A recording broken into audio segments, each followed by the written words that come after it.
Welcome, everyone, to the Game Vault Podcast. I am your host, Tom Schuster. Joining me tonight are Jenny Aquino and Mark Myers. Tonight we'll be discussing the new Pokemon starters and picking our favorites of all time, and review our Retro Roulette game Batman Forever for the Super Nintendo. Also, stay tuned to the end of the show for an important announcement. But before we get to all of that, what have you guys been playing? Jenny? So I have been playing a lot more Dead by Daylight than I have on past podcasts of late.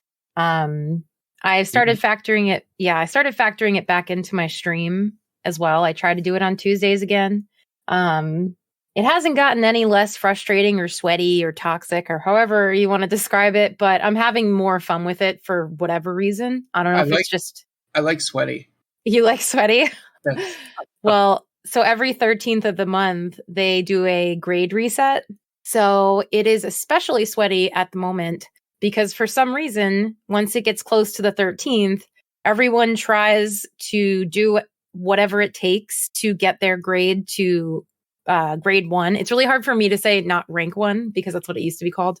So yeah, they try to get all the way down to the best grade before it resets, which I understand to a degree. But also, if you're like where I am and you're only about a little more than halfway to go, it's just not worth it to be that sweaty because I feel like at one point you stop having fun. So I just played a killer game before we jumped on the podcast, and one person disconnected because they were mad. Another person was just playing really dumb and kept like revealing her teammates to get me away from her. So I killed her. And then the last two people who were actually trying to play the game, I just let them go. I was just like, go ahead, do whatever you want. So I was playing as Nemesis. So I have 2 zombies that run around. So every time the zombie would try to kill them, I would hit the zombie. It was kind of funny. So I felt bad for them because they were actually trying to play the game right. And, the other 2 weren't. So I like to have fun. And that's the most important thing to me. So if I could have fun playing, that's the best part. So yeah, I've been doing a lot of that. Phasmo, of course, which is always amazing. I had a marathon stream and I had some stretch goals for subs and bits and stuff.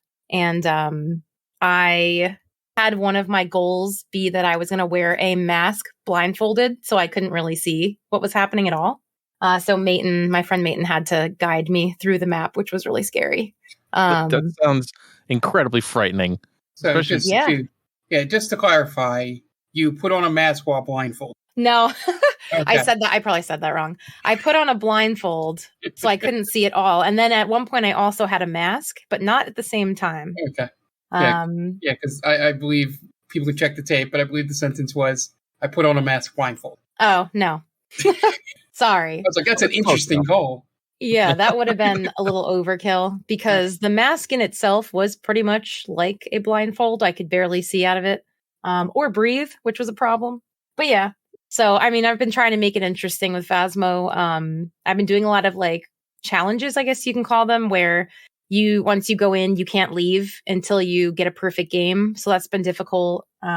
Playing like wheel spinners where it tells you what you can't bring in or what you have to do throughout the whole game, stuff like that, just to make it interesting.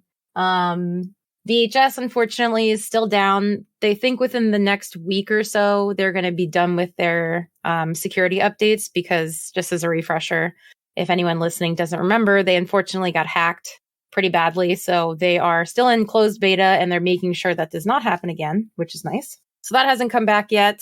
I feel like that's pretty much it. I might be missing something really obvious, but I'm pretty sure I've really just been playing DBD and Phasmo.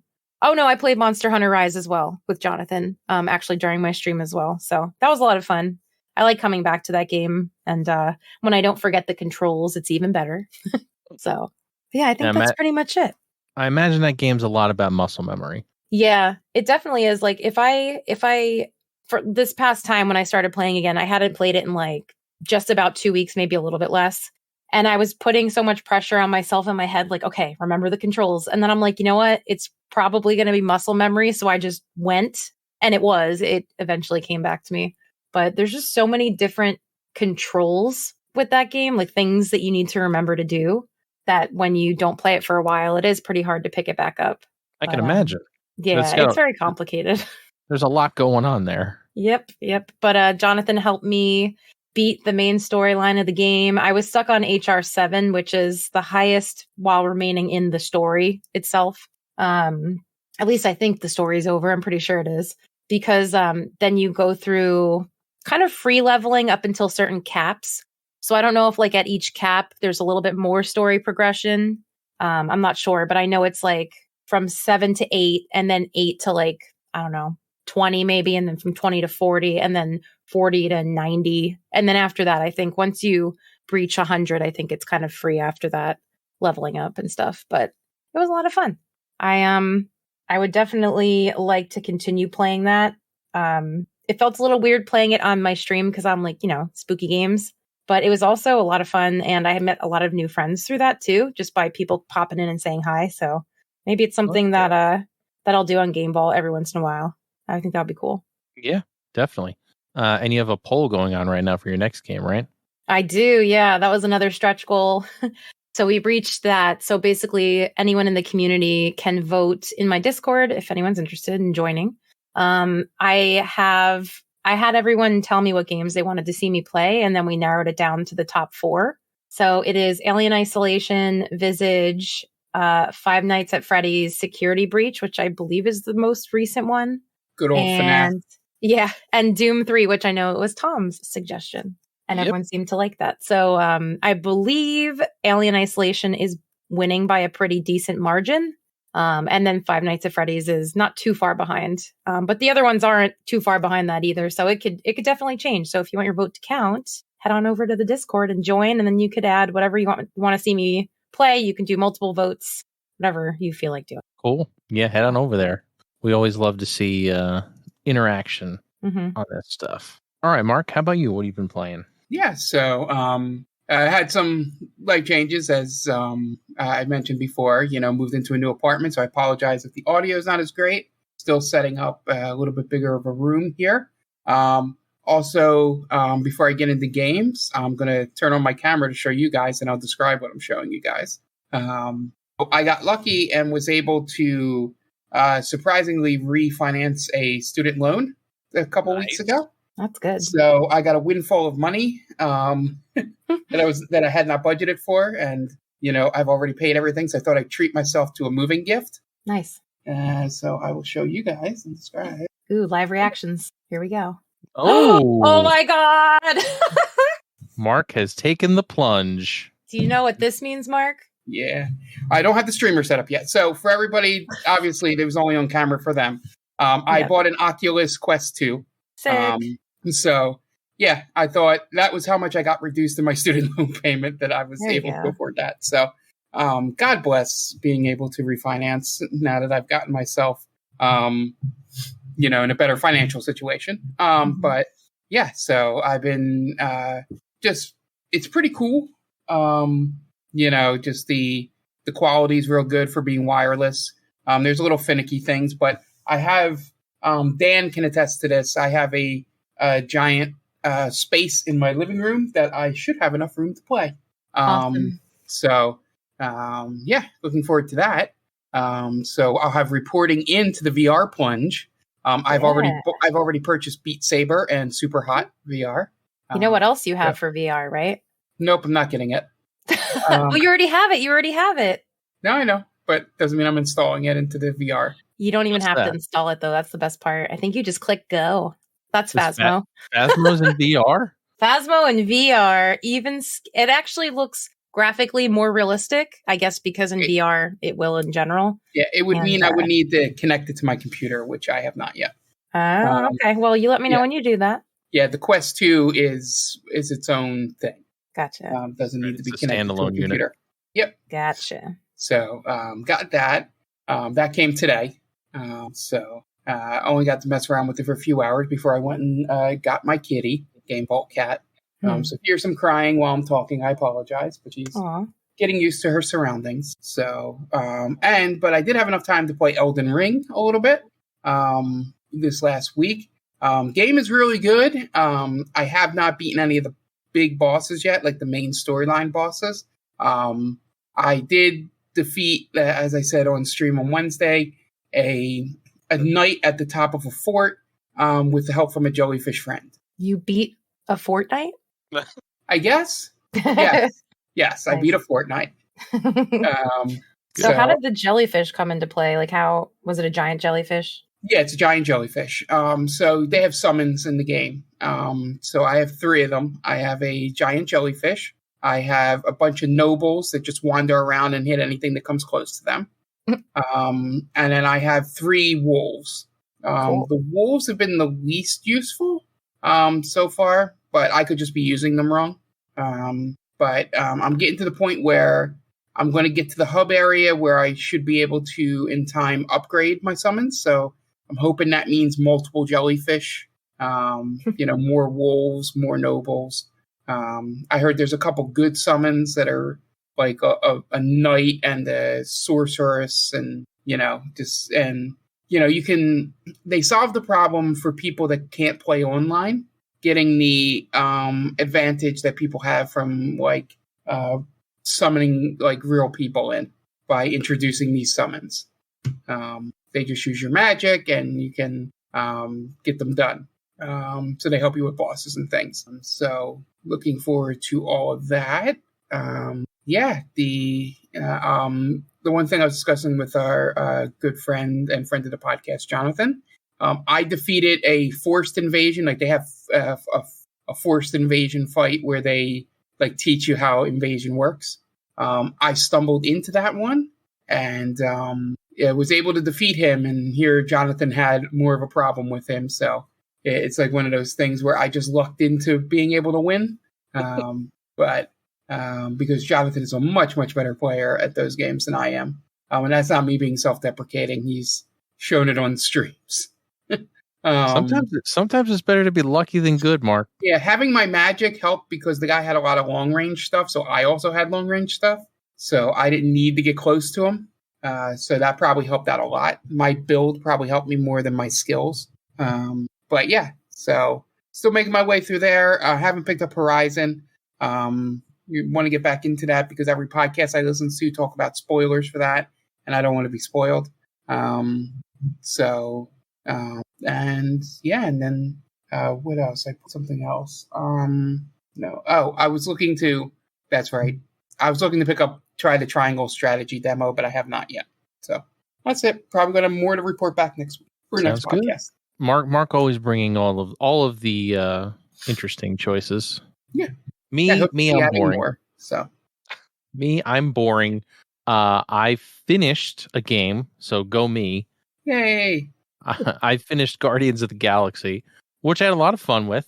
It was a pretty cool trip through the Guardians universe, considering all I know of Guardians of the Galaxy is basically the MCU. I don't really know the backgrounds of Guardians of the Galaxy all that much, so it's really cool to see a different version than you've seen in the MCU, where you don't have to worry about people, it being Chris Pratt or whoever playing the characters. It's just those characters, and I feel like they did it a lot better than with Avengers. Yeah. Just because Avengers, I feel like they were very tied to the people that played them. I feel like Guardians wasn't delved into as much, and they were able to get away with them being different actors. I don't know if you feel the same way, Mark, because you played both of them. Yeah, I agree with you. The Avengers people grew on me, but the game wasn't as good as Guardians. So that probably didn't help. Kamala was the best part of Avengers, and being a new character, not part of the MCU yet, helped with that. But my favorite part of Guardians is I actually think 2 of the characters were better for different reasons in this. I just like the look and version of Gamora in this game than Zoe Saldana. I think I liked the character as a whole better in this. She had more of a personality.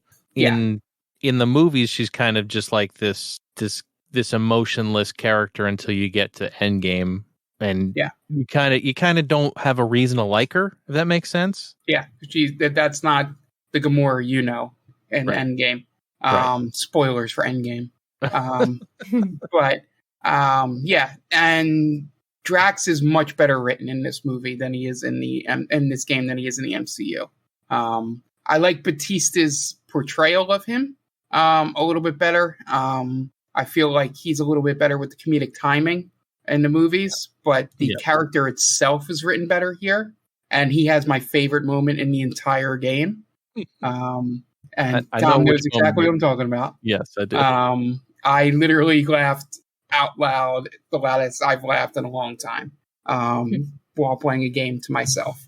It was really good because it was all building to it. And then when he finally gets to celebrate it, it was great. And then the reason behind how excited he got about that was more well structured and, built towards than any of the storylines he has in the movies.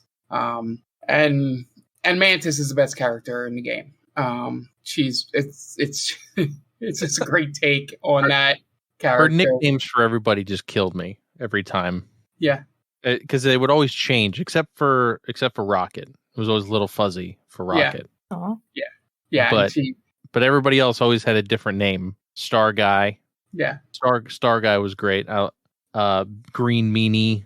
The only one she actually knew their name was Gamora. Was the only person she actually knew their name. Everybody else she just made up nicknames for. Yeah, I think she technically knows Gamora, I think is the thing. Yeah. But yeah, it's because all those nicknames change because that's probably what she called them in all their different timelines, and yes, because she's an all-seeing. Yeah, she can see. What do they call her? Madonna? Is that what they call her? Something like that. She can see all things time and space. So it was the best description was imagine Cher from Clueless being able to know all time and space, all universes and stuff like that. I would say that's very accurate. At once, she can see them all at once. So I like that. So in the other timeline, you die. I don't know if this is the one where we make it or not. Oh, it's so good. But yeah, how'd you like the gameplay? Not to kind of cannibalize your segment on this. No, it's fine. I loved the gameplay. The battle system. Like I had said this I think on a stream or maybe on a podcast previously, but it felt a lot like Final Fantasy VII Remake minus the even with the magic stuff, like you can kind of pause time and pick stuff to do the same kind of way you do in Final Fantasy VII Remake, only it's not on a ATB gauge. It's kind of whoever's got their stuff available can use it. And I thought it was really fun. I would always forget that Star-Lord had abilities. Oh, you mean like the elemental stuff? No, like you know how you can select somebody to do something? Yeah. I would always forget that Star-Lord had his own until I accidentally hit the button. I was like, oh, I forgot I can do stuff with him. That's not just run around and shoot. I only used one of those. I didn't forget about them, but I only used one exclusively. Well, the shield one is the only one that I would really use from time to time. I use the multi-bullet thing where they concentrated fire. Yeah, that was a good one too. But again, I would always forget that they were there until either I accidentally did it or I don't know. I had to really think about it to do it. But other than that, no, I had a lot of fun with it. There was a couple of points where I was like, oh man, this is kind of bullshit, but that's every game. But the writing was excellent. I loved our best boy. Cosmo. Cosmo is the best. I loved him too. That's all I've seen, but I love him too. Yeah, he was awesome. Kappa, and I liked that decisions you make during the game impact the end. Yeah. I succeeded in all of them. I don't know about you. I did also. So I was going to ask you if stuff you did made it succeed or not, but the only one I save scummed was because I thought it was unfair. Was one of the choices in the Cosmo one was a little unclear and unfair. There was one in the Cosmo one, and there was one in the Nova Core one also that was a little funky that I was not thrilled about. So I was like, wait, does that mean, you sit there and go, well, that could mean either way. Yeah. So yeah, that was tough to deal with, but overall I had a lot of fun, and it was one of the only games I thought to myself, maybe I'll do a New Game Plus. And I was like, no, because this game literally arrived the day I beat it. And that was Gran Turismo 7. So I jumped right into that because, well, the main reason I said maybe I'll do New Game Plus is because I was really close to platinuming the game. Same.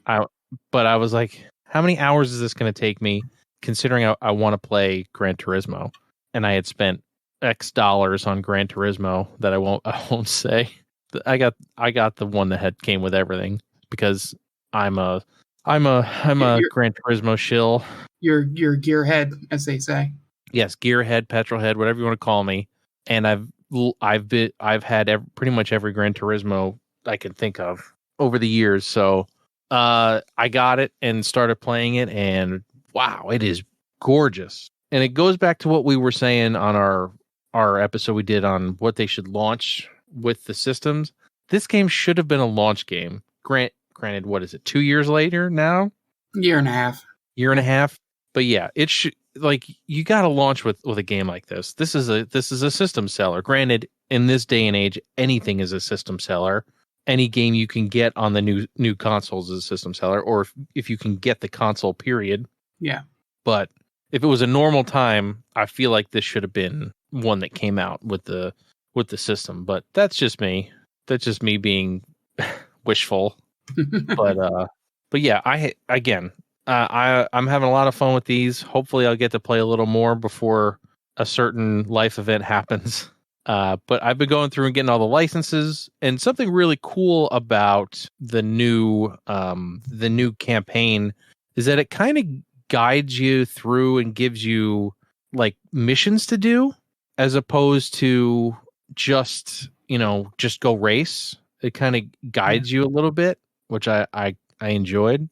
It kind of gives you more of a reason to go do certain things, which I was a pretty big fan of. So I'm hoping that we'll continue playing that, and hopefully maybe on Twitter or something I'll post some progress. But yeah, having a lot of fun with that.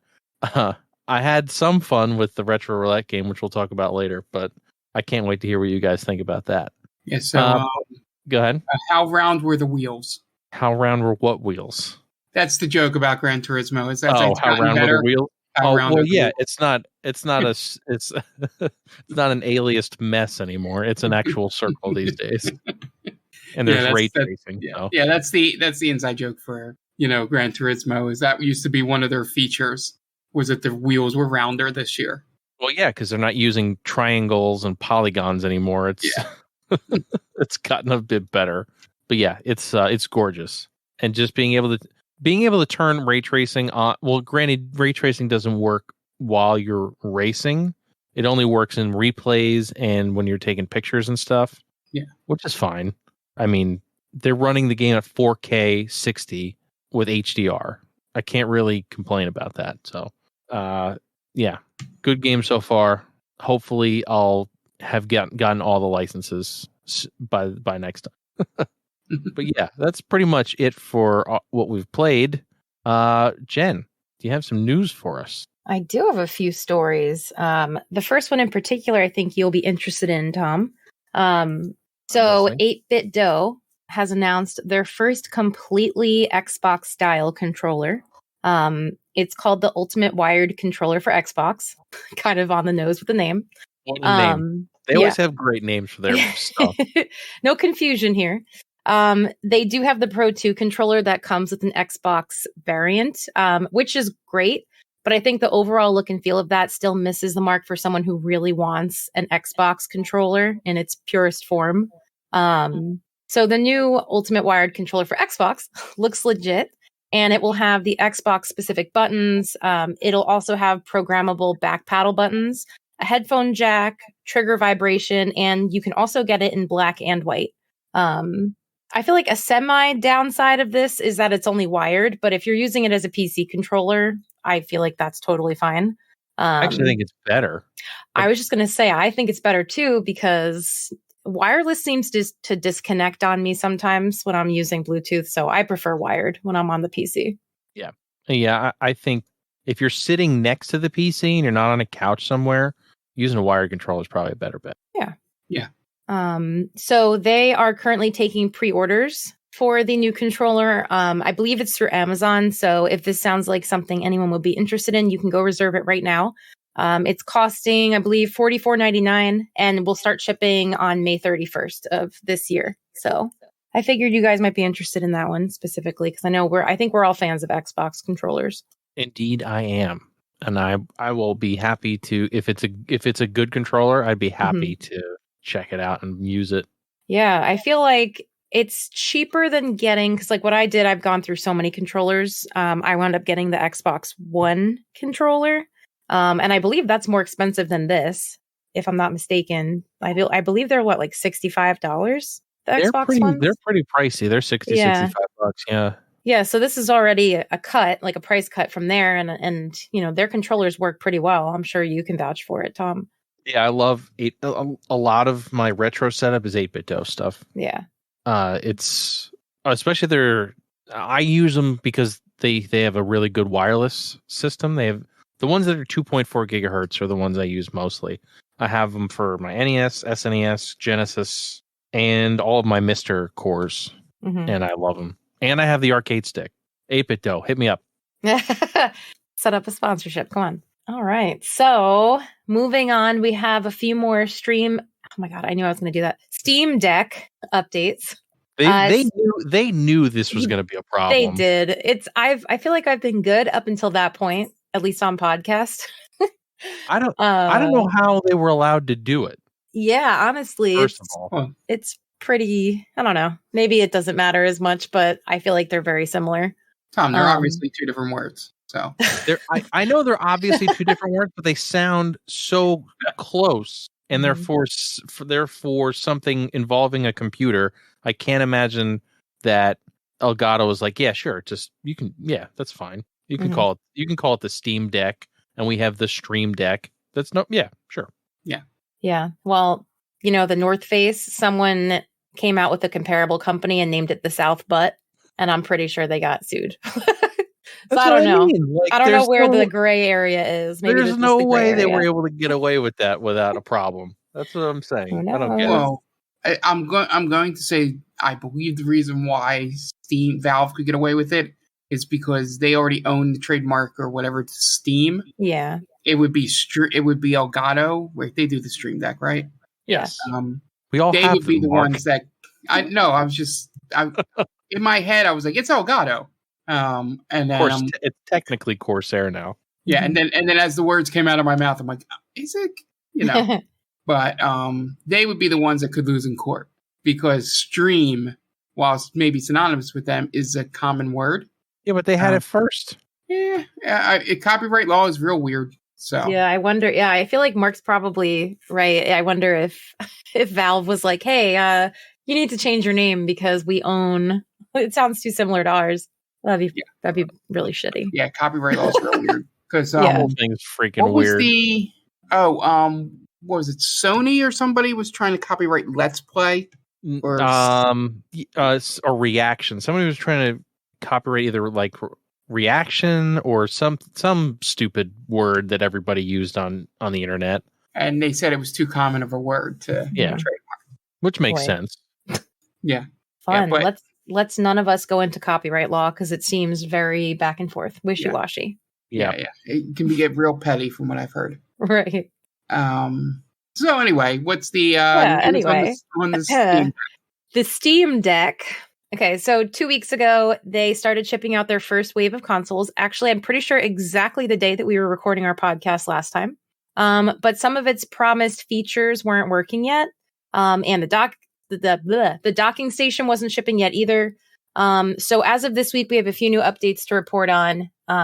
One big one being that users can now install Windows 10 on a Steam Deck and it will work. Valve has released the GPU, Wi-Fi, and Bluetooth drivers that you're going to need in order to download and play games through Windows 10. Now, along with this comes some sort of bad news. First off, you'll have to totally wipe your Stream Deck to do this because there's no dual boot yet.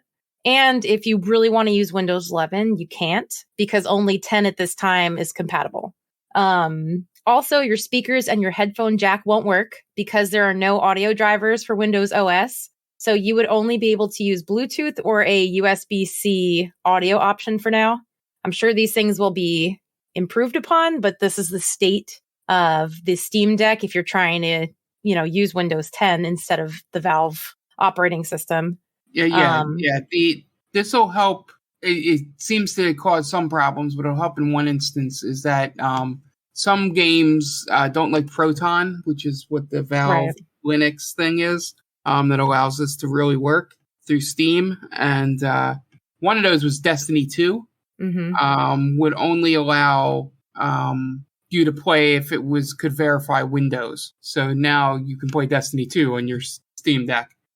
Because if you tried to get around the needing a verified Windows, they were banning accounts. Right. Yeah. I mean, I hope that this is a turning point for the whole anti-cheat thing too. Yeah. I started looking into it. I haven't really seen anyone confirming if they have been able to get around it. So hopefully that's the case.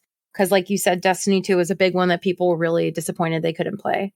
Yeah. The anti-cheat is essentially, to narrow it down for those out there, because I'm sure you guys know, is essentially the game looks for Windows, and if it sees anything but Windows running the game, it goes, fuck that. That is not, nope, get it out of here. Nope, don't let them in. Right. So it's, it's sort of a gatekeeper, and no matter how safe and good Proton is, it doesn't recognize it. So it's kind of like white blood cells, essentially, Right. It's just kicking it out. Yep. So. Something else I feel like that opens up for this is emulation, because I don't know of any emulators that run on SteamOS. So this would just sorry to jump in. I saw somebody was able to get Dolphin running before this, and they got the PS3 thing to run, but it was like taking up most of the battery. It would to run. What is it? RPS? Whatever that thing is that we have. RCPS3, I think. Anyway, battery life would be 45 minutes. Yeah, that's pretty rough. But I don't know. I just feel like it's cool that now you can use Windows. Everybody was hoping you'd be able to. Granted, it's in like a beta state right now, but it's getting there. It's an option for people who want to play certain games. I like it. Yeah. Like Solitaire. Yeah. Like Solitaire, exactly. And pinball. Yep. Maybe Hover. That's a deep cut. So overall, on that point, maybe don't download Windows yet. If you have a Steam Deck, just, wait it out a little bit. I mean, you can if you want to experiment, but just know it at the very least that you won't have sound and you have to totally wipe your Steam Deck in order to do this. So more to come on that, I'm sure. And then I had some slightly better news. The website ifixit.com is going to start offering Steam Deck replacement parts on their website starting this summer.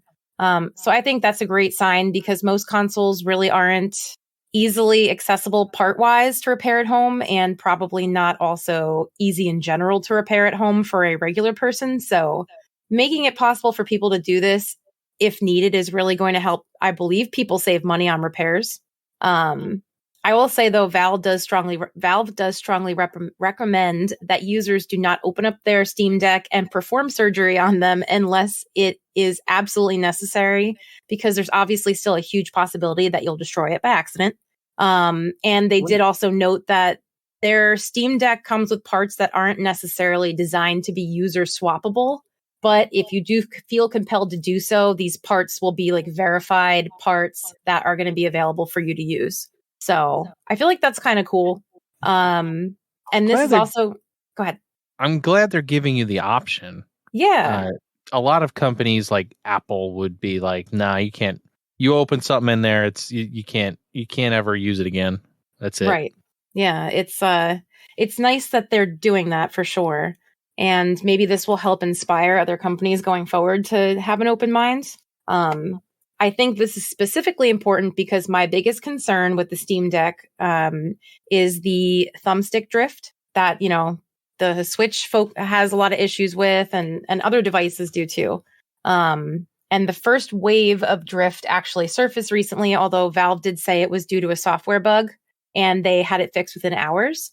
But still, now knowing that you're going to be able to replace your thumbsticks, if this were ever to be an issue, makes me feel a lot better if I do go and purchase it, that I'm not sinking, $600, $700 on this device. And if I have drift, then I'm kind of SOL sort of thing, because they're built in. They're not even, removable where Steams are, or the switches are. So yeah, I thought that was cool. And they're also offering a mailing list on iFixit's website. So if you want to be in the know and parts are starting to become available on their site, you can sign up and they'll email you and tell you when that's happening.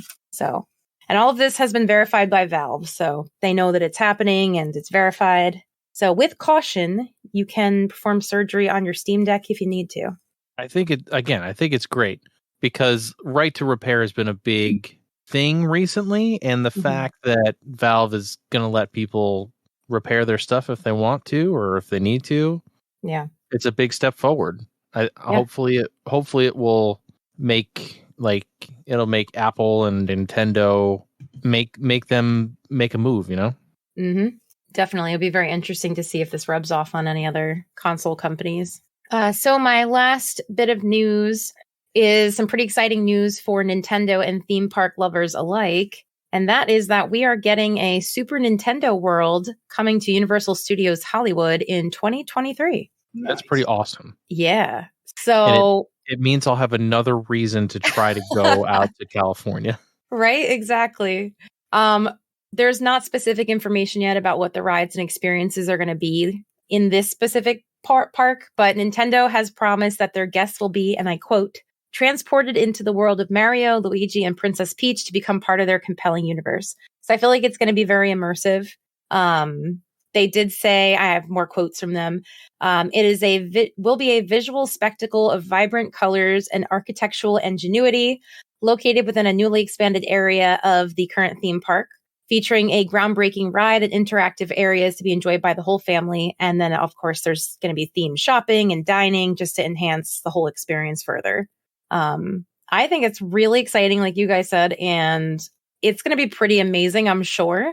If you're looking, I guess, for a better idea of what you could expect, obviously not exactly, because I'm sure they're going to mix it up a little bit. But right now, Super Nintendo World is also in Japan, and that opened in 2021? This past year, right? I think it officially opened. So, I mean, similarly to if anyone's been to the Wizarding World of Harry Potter and Universal Studios in Florida, Super Nintendo World Japan is kind of separated into sections within the larger park that it sits in. And it utilizes like a smartwatch type of band, and you could pair it with your phone. And not only does it track your progress, but you can do certain interactions with it throughout the park just to kind of immerse you more. And they also have a virtual reality Mario Kart experience. And there's like a kids train ride with Yoshi and a Donkey Kong themed area that they're building, I think now, and it's supposed to open in 2024. So I think this is all pretty exciting stuff. I want to go. Yeah, I want to go right now.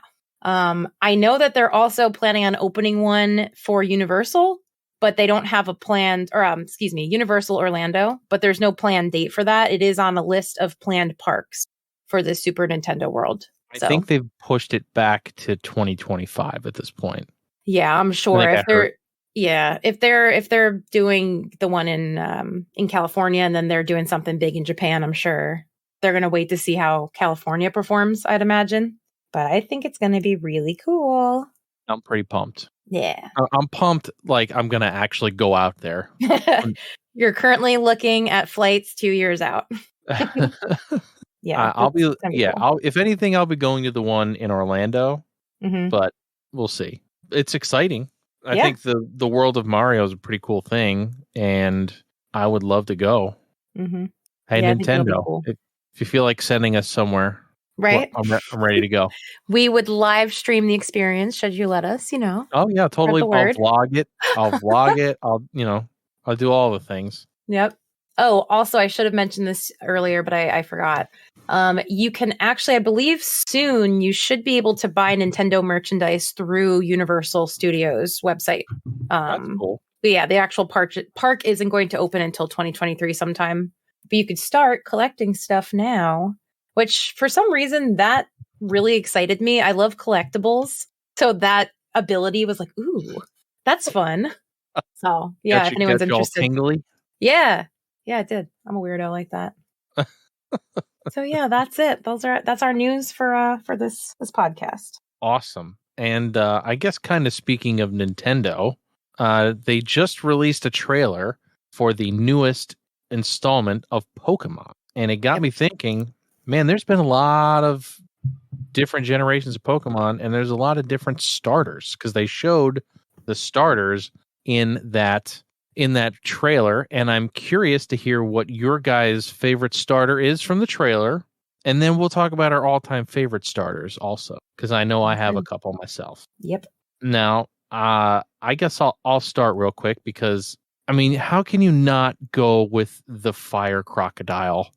By the way, they've given them names. I don't know how real this is yet, but it's Foy Coco is the name of the fire starter. Yep. He's just the most adorable thing I've ever seen in my whole life. Jen, what do you think? What is your favorite starter from the ones that they just showed? I'm gonna break your heart because I think he was the ugliest thing I've ever seen. No, he's adorable. I thought he kind of reminded me. It's an ugly, cute thing. Maybe, yeah. I'll go with that. I thought he kind of looked like Totodile a little bit too much. Well, I think he basically is Totodile with. Yeah, that's my point. Being, I feel like at this point there's so many Pokemon that they're gonna have to repeat something, sort of. Well, Totodile is a crocodile, right? I don't know if this guy's. What's his name? I don't know if he's an alligator or he might be an alligator. So there you go. There you go. Totally different. Totally different. 100% different. I would go with Spigatito, and that is the plant kitty because it's adorable. I'm going with the same base reasons as you. It's adorable. And I'm surprised that, I'm going to say this not knowing if this already exists, but at least as a starter Pokemon, I'm surprised there hasn't been a cat-like one sooner. I'm pretty sure there's not. There's been a cat, but it was fire, I think. Okay. Litten? That's what I don't know. Litten was a cat. It was a fire cat. Okay. I got to look that up. Litten, I think, was X and Y. I think. Oh, okay. That was a starter Pokemon? Yeah. Oh, it was Litten, and the seal one was Poplio and Rowlet. Rowlet was the owl with the bow tie. I don't know if you remember that one. Okay. I don't know if this was X and Y because I actually played X and I don't remember. This wasn't a starter in X. So it might have been like the next generation. Maybe. Oh, it says generation 7 and 8. But I don't know when it was actually starter between those two. I don't know. There's too many Pokemon. There's too many generations. I'm old. We've run into the problem that there's so many Pokemon that even if you tried to learn them all, I feel like you'd never learn them all. Yeah, it's tough. There's got to be what? There's almost 1,000 Pokemon now, right? Probably. I mean, I don't know, like if they stick to one set number each generation, because we started out with 150, and then I feel like they almost doubled it for the next gen. I don't know. I don't know if they like minimize the new ones each generation now. If anyone knows, I guess let us know.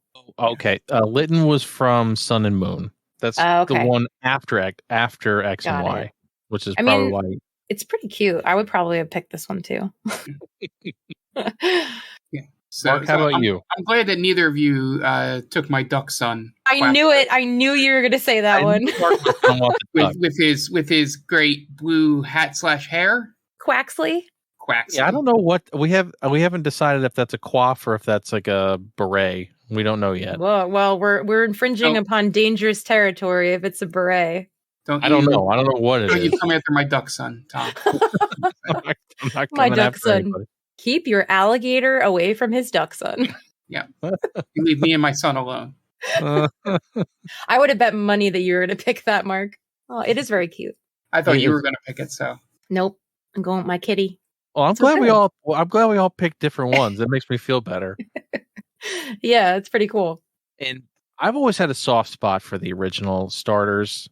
I was a Bulbasaur main because I read the strategy guide. And I found out that you should not pick Charmander, even though the first time I ever played, I picked Charmander. The first time I ever played Pokemon, I picked Charmander. So in a way, he's kind of my favorite too. But I've always been a Bulbasaur main just because he helps you get through the beginning of the story. But I do like Bulbasaur. I think he's adorable. They've never made another Pokemon that looks like Bulbasaur. He is pretty cool looking. I mean, they tried. They went with Turtwig, which was kind of like a turtle that had a plant growing out of his head. But I feel like Bulbasaur was like that was prime Pokemon. Obviously, we have nostalgic goggles when it comes to this. Yeah, seriously. Jen, I imagine you played Yellow, so you didn't get to pick any of those, right? So, my first Pokemon game was Yellow. So my starter by default had to be Pikachu. And I know I've mentioned this in past podcasts, but Yellow, in my opinion, is the hardest game to start out on because Pikachu is absolutely useless against Brock. And I would have to grind Pikachu and all these other Pokemon like Caterpies and Pidgeys and level them up just to have a chance against Brock. But then after that, everyone's so over leveled that it gets easier. But if for Red and Blue, I would always start with Charmander. He was always my favorite Pokemon. I've always been drawn to fire types and dragons, so it's not really surprising. Plus, I thought he looked awesome in every stage of evolution. I base my selections off of appearances, which is really stupid. There's no strategy here usually.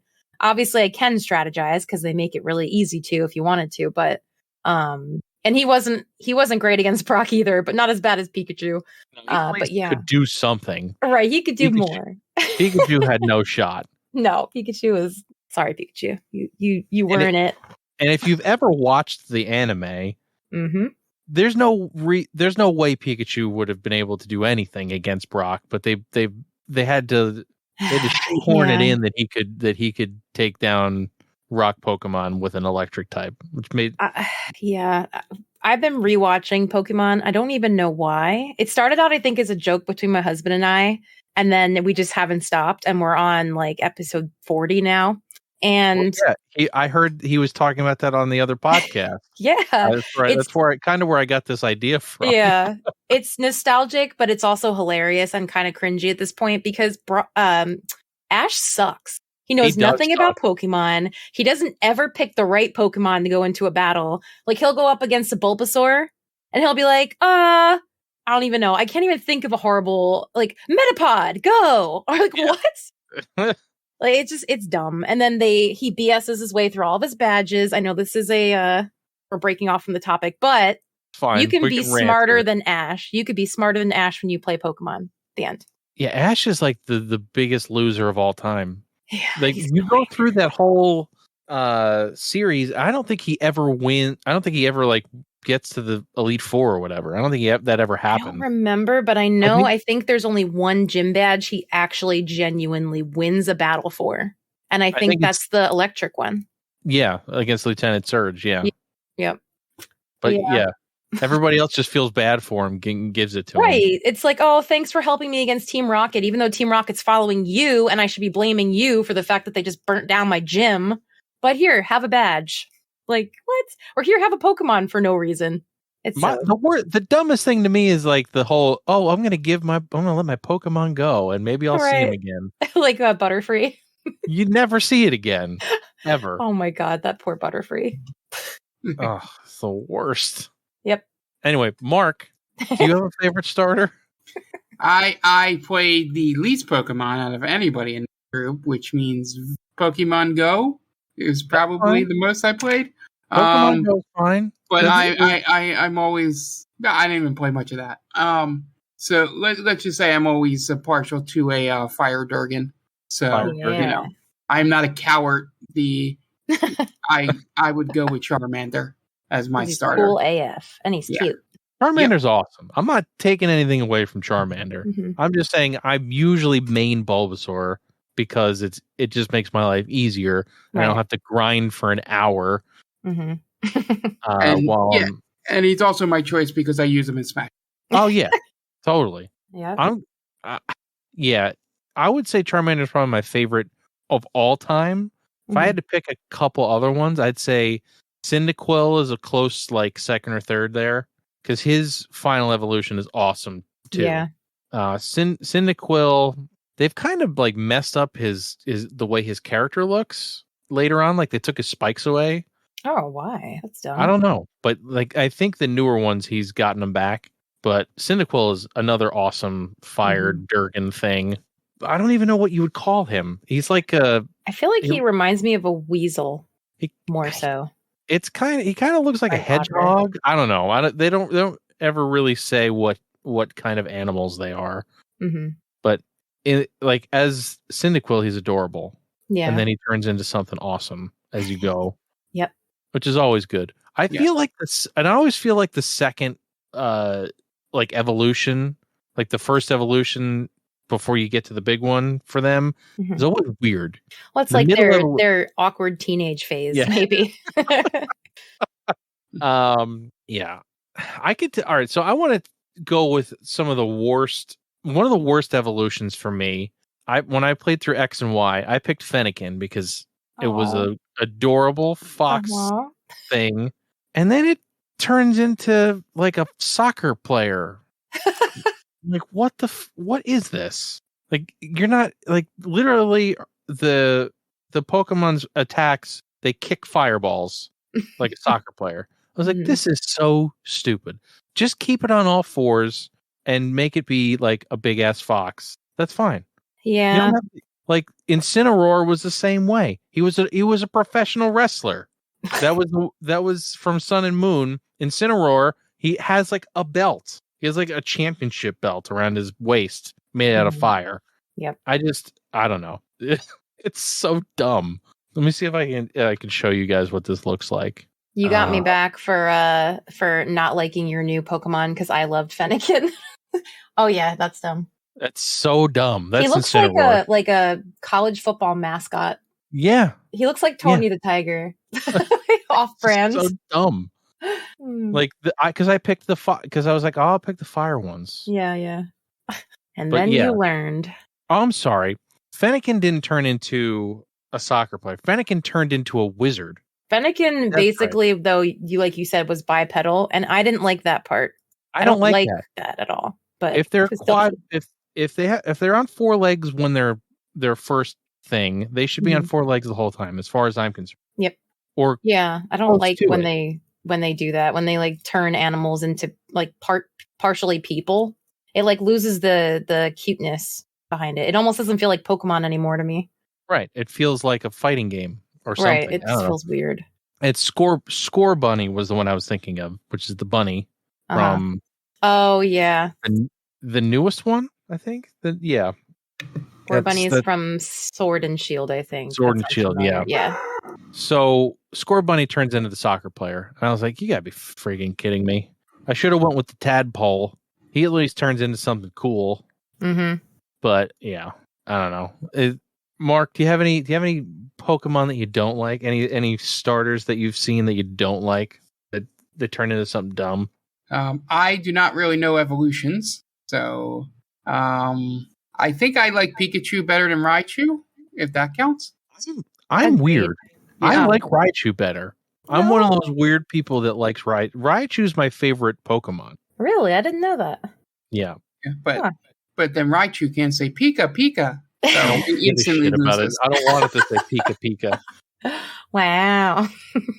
Like I always felt bad for the Raichu in that episode of Pokemon because he like would get his ass kicked by Surge if he wasn't good. I felt like he should give up Raichu, but that never happened. But anyway, enough ranting about Ash and his terrible exploits. We should say that it was just understood that the best Pokemon of all time is Mr. Mime. So just for those of you that are yelling at our computer screen, just understand that he is the best of all time. So he's not. He's so not. Creepy AF. I did not like him. What are your least favorite starters? Which ones don't you like? You think are dumb? I didn't like Trico. I just thought it looked dumb. Trico looked dumb. Yeah, I agree. I feel bad for bullying these Pokemon, these babies, but we're not bullying them. We just never picked them. Yeah. Well, I mean, if I'm saying they look dumb, I feel like it's kind of mean, but they're not real, so it's okay. They'll get over it. Yeah. I didn't like Chimchar either. Yeah, I've never been a huge fan of like the primate. Yeah. None of them really. Pokemon. Yeah. Chimchar, Grookey. I don't know. I've just never been a huge fan. I also didn't really like Chespin either. He was a little goofy looking to me. He looks like he's wearing a little green hat. Yeah, he looks like a kid. Yes, that's it. Yes. He doesn't look... Granted, his evolution is awesome. Chestnut is awesome. I don't remember off the top of my head what that looks like, but I'll look it up. He's like a giant, like like thing. He looks awesome. Looks like a Gundam. Yeah, he does kind of look like a Gundam. But yeah, he looks awesome. Yeah. But I hope I can find out what the newer evolutions are going to look like, because I hate picking one and then going, this evolution is so stupid. The fire Pokemon on each one, and it turned into something dumb. I'm just assuming Brigatito, the cat, is probably going to turn into some kind of like saber-toothed tiger looking thing. That would be awesome. Yeah, because I feel like, I mean, again, I could be totally wrong here because I don't know all the Pokemon, but I don't remember seeing one like that. I'm just excited I'm sure I'm going to get this. I'm excited to go with a grass Pokemon because I think I picked Chikorita in Gen 2, but I went through all three. Like, for some reason, I was so obsessed with Gen 2. That was probably the only other generation besides Gen 1 that I really fell in love with. I played through all three of them, but Chikorita was pretty cool. But I don't think I've played as a grass Pokemon since, like, ever. Before and then since. So it'll be interesting to get back into that. The last one I did was Turtwig. I think that was the last grass Pokemon I played as. Yeah. But I don't know if I should like go. I want to go with the fire Pokemon, but at the same time, I've been burned literally by the last few, so I kind of want to go with Sprigatito also. Mm-hmm. So we'll see. Yeah. Maybe I'll throw caution to the wind and go with Quaxley. Hell yeah! We'll all just steal your Duckson. Just as long as you acknowledge him, you'll be able to use him. I just hope that the unidentified thing on his head doesn't turn into something with like eyeballs or like, you know what I mean? Like some weird thing that like it's like Super Mario's hat. Yeah. And, I hope they keep him looking cool when he evolves, not like weird, because he's really cute right now. And I love him as well. I feel like Fuecoco, the one that you like, Tom, I feel like that's going to look badass when it evolves. Yeah, I feel like he's going to turn into something awesome. And I hope, but again, I've been burned too many times before. Yeah. So we'll see. I may go with him. I may go grass this time. I don't know. Also, I don't know anything about, the location or anything. They haven't shown anything. The only thing they've shown is the starter so far. Well, they've showed the towns and stuff, but they haven't shown, any of the much else. They've just shown like outdoor scenery. They haven't really shown a whole lot, but it looks really nice for a Pokemon game. I say that, but like Pokemon games never really looked great, especially on the Switch. The games on the Switch so far have not been powerhouses as far as looks are concerned, but they do the job. Mm-hmm. And I feel like Arceus has been getting a lot of flack too for not looking good, and it's a Pokemon game. I mean, it's just they don't care. They're more worried about making up 7,000 more Pokemon than they are. But anyway, those are our favorite and least favorite starters. So if you have a favorite starter that we didn't talk about, or we shit on, or you think that ours are stupid, let us know. We'd love to hear from you. Just don't come for Mark's Quaxley. That's right. Don't come for Quaxley. Don't touch the Duckson. Leave him alone. Never talk to me or my son again. But yeah, hopefully we'll get some more Pokemon news and we'll all get to play it and trade and battle and everything else. Hell yeah. I'm excited. That'll be great. Something I wasn't so excited about was this week's Retro Roulette game. I love that segue. I believe, can you give us Dan's response again for everybody who didn't hear that? So I came upstairs after recording last podcast and I was like, oh, we're playing a Batman game. And he's like, oh, that's awesome. Which one? And I was like, I think it's like Batman Forever. And he's like, oh. So I was like, oh boy, that sounds bad coming from the biggest Batman fan that I know. Yeah, this is coming from the streamer known as the Bat Dan. The Bat Dan. Yeah, it does not did not bode well for us. Nope. And so where are you guys coming from with this game? Have you ever seen it before, played it before? Mark, have you ever seen this game before? No, I've seen a game like it. And Well, yes. showed it on stream, but yeah. But no, I have not seen this game. I've only played, until the Arkham games, I only played one other Batman game, which is the one for the NES. And that one's okay, but kind of NES hard. The thing about this, I'll give it one thing, is that it is a better game than Time Cop. I don't know how much that's saying, but I was able to get further in this game than I've ever gotten in Time Cop. Well, yeah. Time Cop, for those who don't know, is a very similar styled game to this. Yeah, and does the same Mortal Kombat-esque look with the characters, the sprites. Yeah. But Time Cop's not very good either. No. My favorite part about this, I say this in the sarcastic favorite part of this game, is the combinations you have to hit to use your weapons. Mm-hmm. Like, it's not even like Batarangs on Y, because it's like, it's fighting game controls for some reason. It's Mortal Kombat controls. Yeah. Yeah, It's essentially. like combo controls. Yeah. Yeah, and it was just like that took me out of it. I think I got as far as you did on stream, Tom, and then I did the level select stuff and popped around. It doesn't get much better. So yeah, that's about. I'm glad I didn't miss anything then. No, I mean, you see some things from the movie, but that's about it. Yeah, so I'd like to hear what Jen says while I deal with Game Vault Cat, who has decided to join me. Aw, maybe Game Vault Cat has opinions on Batman Forever. Or it's talking about Quaxley, who knows. So I thought the graphics in this game looked good.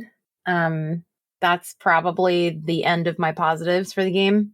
I had a lot of fun teabagging my opponents before their bodies disappeared, because that was the only way I could have fun while playing this game. The fact that enemies can also kick you through the door of your current level into the next one was kind of funny, but then I also got really annoyed after a while because of the ridiculous load screen of hold on in between levels, or in between, while it was loading. I would have rather have had it said loading instead of hold on. What a shitty load screen. Right. Also, who's ever seen a load screen in a Super Nintendo game? I have to say that's probably the first loading screen in a non-RPG I've ever seen in a Super Nintendo game. I guess I'm assuming because the graphics, I don't know, made it necessary to have to load into the next area. It's gotta be, because the digitized sprites of that they do for like Mortal Kombat and stuff, that would be very heavy on the Super Nintendo and the Genesis. But it just seems so weird to me that was also the best thing they could come up with, was hold on. I know, it wasn't like Batman themed. It was just wait. You know what they could have used? What?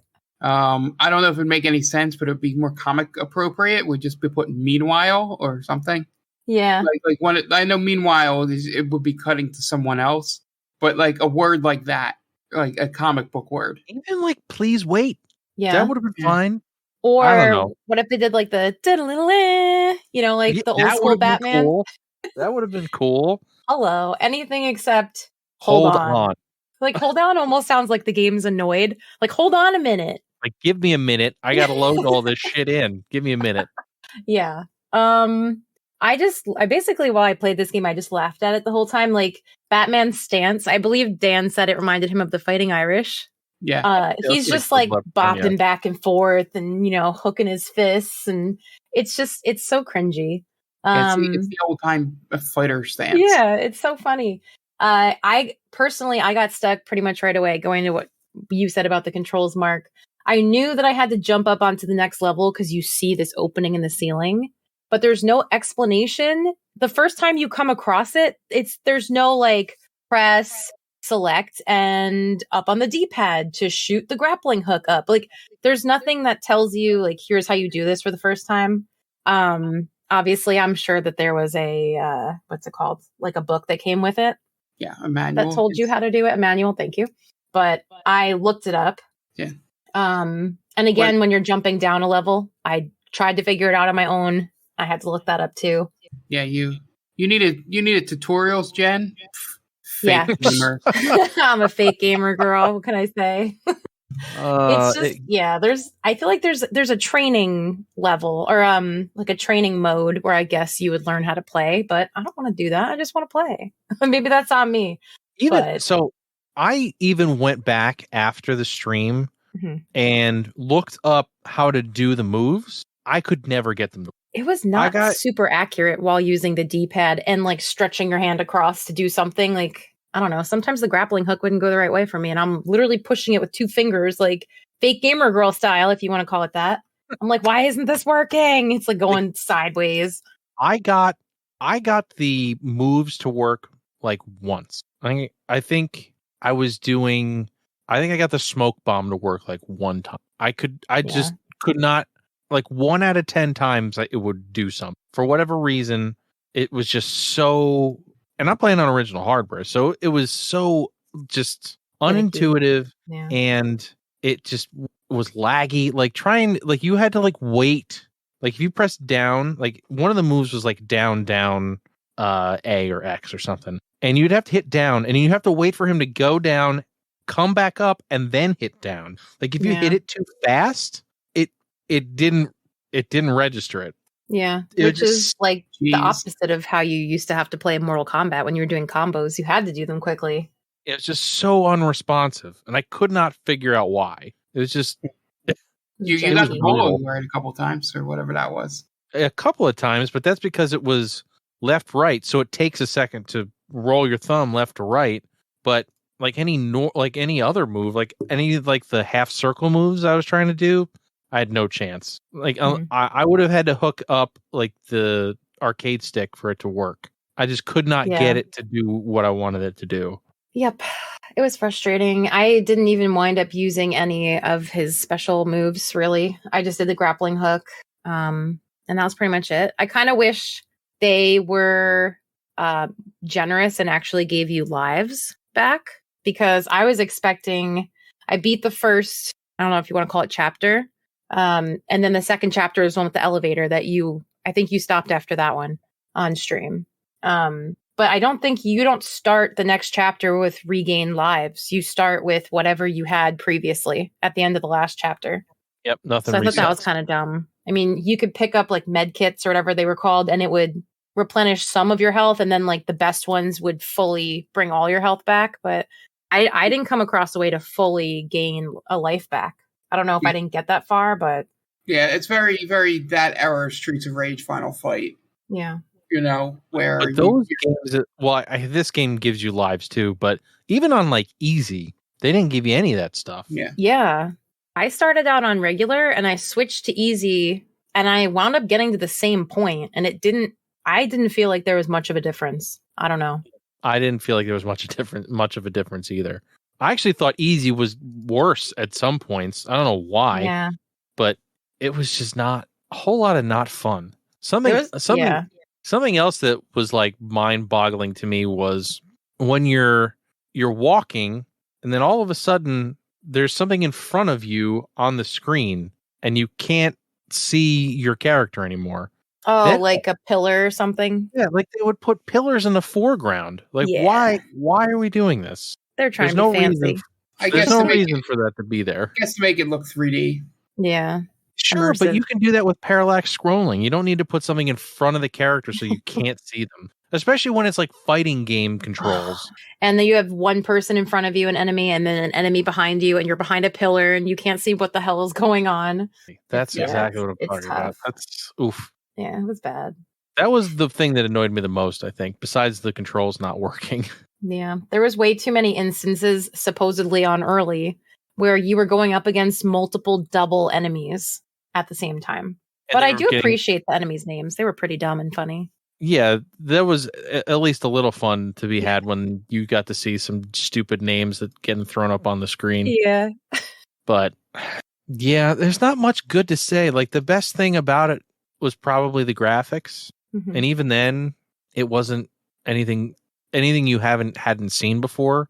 Because I imagine this came out around the same time as Mortal Kombat or Donkey Kong or anything like that, where they digitized the human sprites.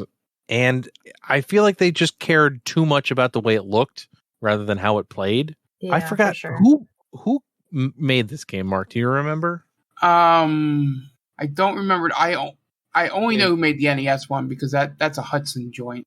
Oh, of course, that makes a whole lot of sense. It was Acclaim. Oh yeah, they probably made the Time Cop game too. Yep, that makes a whole lot of sense. Yep. So yeah, Acclaim, go fuck yourself, man. Yeah. But yeah. So let's give it a score and then get something better. So I'll give it a 2 out of 5. Most of the 2 is because the sprite work is pretty good. In terms of Batman looks like Batman, and when you get to some of the villains, like known villains, they look good. And it follows the movie okay. From what I remember of Batman Forever. So mostly for its ability to be the licensed game, I give it 2. I give it, a 2. But yeah, gameplay is completely terrible. And the fact that it's not as broken as Time Cop is a very low bar to meet the cross. All right, Jen, how about you? I'm giving it a 1.5 out of 5, and the half point is for being funny, even though it wasn't meant to be funny.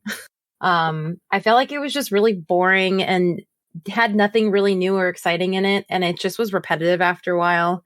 And I still didn't like how it didn't attempt to help you learn how to play it as a new player.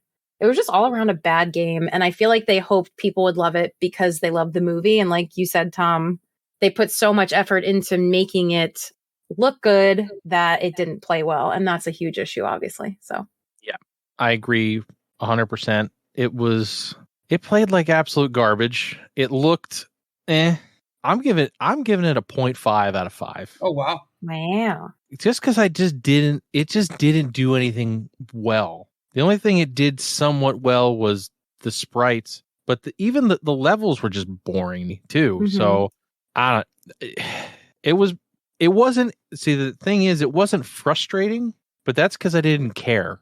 Like I didn't care to try to make myself better at it because it wasn't good enough to do that. So I don't know. That's kind of where I'm coming from with a 0.5. That's maybe the lowest score I've ever given anything. I think we've played Castlevania 2. Yeah. And other terrible games. No reason other to shit on Castlevania 2 other than it's a terrible night to have a curse. But yeah, that's gonna do it for Batman Forever. Man, the movie's not good either. Just to Nope. just to clarify, movie's not good, game's not good. We're sorry, Val Kilmer. We're sorry they put you through that. All right, let us spin the wheel.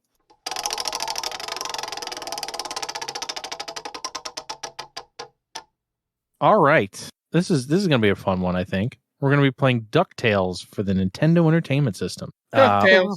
There we go. Yes. So I really enjoyed the DuckTales remake. It's been a long time since I've gone back to the original, so this should be interesting. I loved the music from DuckTales. I think everybody kind of loves the moon theme, so we'll get to try that out. The one of the best things about DuckTales is you can pick which level you want to go to. You don't have to. There's no order. But this should be fun. I'm glad we got another NES game because Jen needs to get up on her NES games. Mm-hmm. And it's always fun to hear what she thinks of these games because what was your first console again? N64 was the first thing you had? My main console, yeah. Yeah. So it's always interesting to go back and see because our first game that we did, I think, was Bionic Commando, right? Which was an NES game. That was something. But yeah, I guess now is probably the best time to do this announcement. So I'm going through a big life thing that's happening. I'm going to be having a child soon. Hopefully, by the time you're listening to this, she's come. It may or may not happen. We'll see. But this is going to be my last podcast for a good while, a good few months, while we adjust to life doing all of the baby stuff. And the podcast and streams will continue. I believe we'll be having a number of different guests coming onto the show. Yep.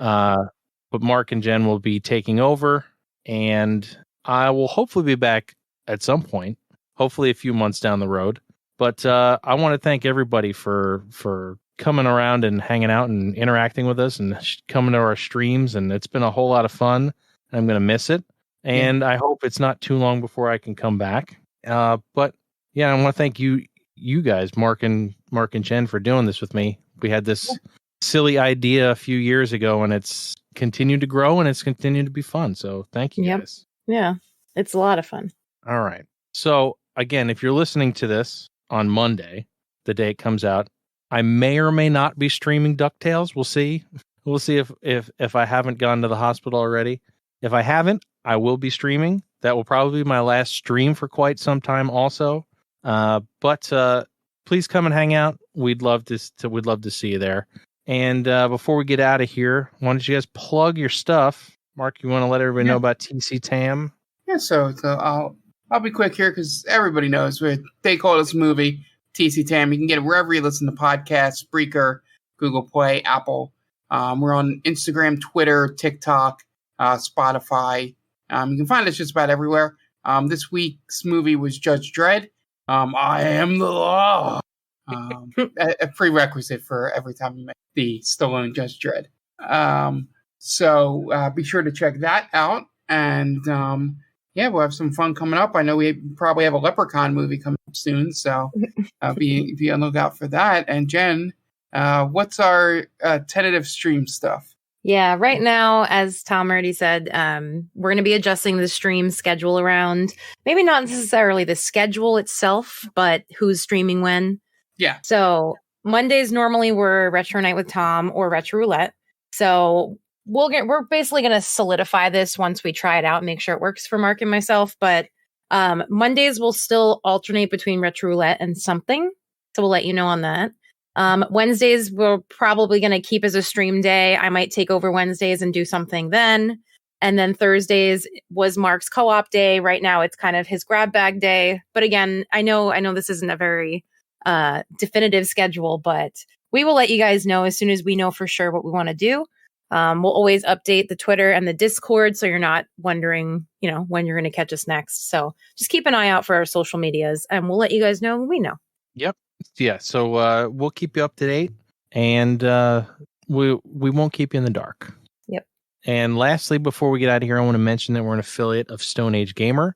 If you have a need for any retro console accessories, whether it be controllers or cables or power supplies, head on over there via the link in the description of this podcast. And every time you purchase something from that link, it gives us a little kickback and helps us make these podcasts and streams better for you guys. So thank you again to everyone.